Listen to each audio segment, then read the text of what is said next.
Have you ever noticed how someone can earn a lot of money and still feel financially tense all the time? Not desperate, not struggling to survive, just quietly stressed. Bills are paid. Life looks good from the outside, but there's this constant pressure in the background. A sense that if the paycheck stopped for a few months, everything would unravel. That discomfort is usually the difference between looking rich and actually being wealthy. And most people don't realize which side they're on. I am the auditor, and my job is to investigate the hidden leaks in your financial life that numbers alone won't tell you. Today, we're auditing the thin line between looking rich and being wealthy. Let's start with a familiar situation. Imagine a 30-year-old professional in the US or Europe, college-educated, decent career, not flashy, not reckless. They earn the equivalent of about $80,000 a year. After taxes, healthcare, and social contributions, that drops to roughly $55,000. That's about $4,600 a month hitting their bank account. Now the money starts leaving. Rent or mortgage, $1,600. Car payment or lease, $450. Insurance, fuel, maintenance, $250. Student loans, $300. Phone, subscriptions, utilities, $300. Groceries and basic living, $500. We haven't touched eating out, travel, clothes, gifts, or anything unexpected yet. At this point, about $3,700 is already gone. What's left is around $900. On paper, this person looks rich. Nice apartment, new-ish car, clean clothes, social life intact. But in reality, $900 is doing all the heavy lifting. It's supposed to handle emergencies. It's supposed to build a future. It's supposed to absorb stress. And usually, it doesn't. This is where the confusion begins. Most people define rich by income and appearance. A good salary, a comfortable lifestyle, the ability to buy things without checking the price every time.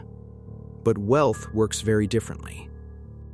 Wealth isn't about what you earn. It's about what you don't need to earn anymore. A wealthy person can stop working for a while and still be fine. A rich-looking person often can't. That difference sounds subtle, but it changes everything. Here's the hidden mistake most people make. They treat monthly income as permanent. Raises feel stable. Careers feel secure. So expenses slowly rise to match that new normal. The better the job gets, the more reasonable upgrades appear. A nicer place because I work hard. A better car because I can afford the payment. More convenience because time is valuable now. None of these choices feel irresponsible in isolation. That's why they're dangerous. Let's look at one decision more closely. The car. A $40,000 car financed over 6 years at a decent interest rate often ends up costing around $650 a month. That doesn't feel outrageous for someone earning well, but over 6 years, that's roughly $46,000. Now imagine instead that the same person drove a paid-off, reliable $15,000 car and invested the difference, about $450 a month. Assume a conservative long-term return. After 20 years, that single decision could easily represent well over $200,000. Same salary, same intelligence, different outcome. Not because one person is disciplined and the other is lazy, but because one understands the difference between consumption and capacity. This is where psychology steps in. Humans are deeply social creatures. We don't measure success in isolation. We measure it relative to our peers. So when everyone around you upgrades their lifestyle as their income grows, staying still feels like falling behind. Driving a cheaper car doesn't feel financially responsible. It feels like a statement. Living below your means doesn't feel neutral. It feels like you're not keeping up with the version of yourself you were supposed to become. The pressure isn't loud. It's quiet and constant, and it pushes people to optimize for appearance instead of resilience. There's also something else at play. Modern finance makes expensive lifestyles feel harmless. Monthly payments smooth out pain. Subscriptions hide totals. Credit turns "I can't afford this" into "I can afford the payment." So instead of asking, "Is this worth $40,000 of my future?" people ask, "Can I fit this into my month?" That framing changes behavior. It moves decisions from long-term consequences to short-term comfort. And over time, it locks people into a life that looks rich but behaves fragile. The long-term cost of this isn't dramatic. There's no sudden crash, no single mistake, just slow restriction. Job flexibility disappears because bills are fixed. Risk tolerance drops because obligations are high. Stress increases because everything depends on continuity. You can't walk away from a bad job. You can't take a lower paying opportunity with upside. You can't afford gaps. That's not poverty. But it's not freedom either. Wealthy thinking looks quieter.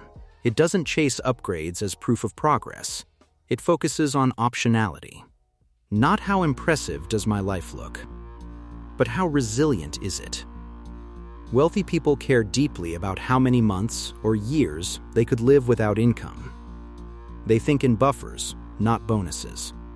They see money less as a reward and more as stored time, stored energy, stored choice. And because of that, their decisions often look boring. Smaller homes, older cars, less visible success, but far more internal calm. This doesn't mean deprivation. It means intentional trade-offs, choosing fewer visible rewards now in exchange for invisible strength later. Understanding that every recurring expense isn't just a cost, it's a claim on your future attention. And that freedom isn't purchased with income, it's purchased with margin. If this difference is ignored, the result isn't failure, it's stagnation. People spend decades earning well, upgrading carefully, doing everything right, and still feel stuck. Not because they didn't work hard enough, but because their money was always busy performing instead of compounding.